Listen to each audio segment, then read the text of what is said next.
BNP নেতা ফজলুর রহমান বলেন, doctor Mohammad ইউনূসের অধীনে সুষ্ঠু ও নিরপেক্ষ নির্বাচন হবে এটি আমি বিশ্বাস করি না।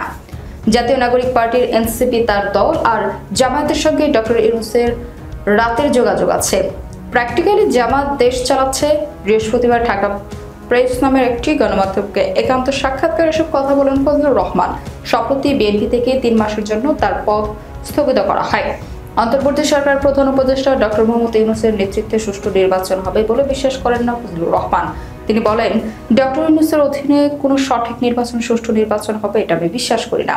এটা উনি গত 12 থেকে 13 মাস প্রমাণ করেছেন। উনি কোনো নিরপেক্ষ ব্যক্তি নন, কারণ তার সন্তানদের একটা দল আছে যাদেরকে উনি সন্তান বলেন। আবার কোনো সময় বলেন ওই সন্তানরা তার নিয়োগকর্তা। কাজেই নিয়োগকর্তাদের দলকে উনি যখন কর্মচারী থাকেন, উনি তো তাদেরকে সুবিধা দিতেই হবে।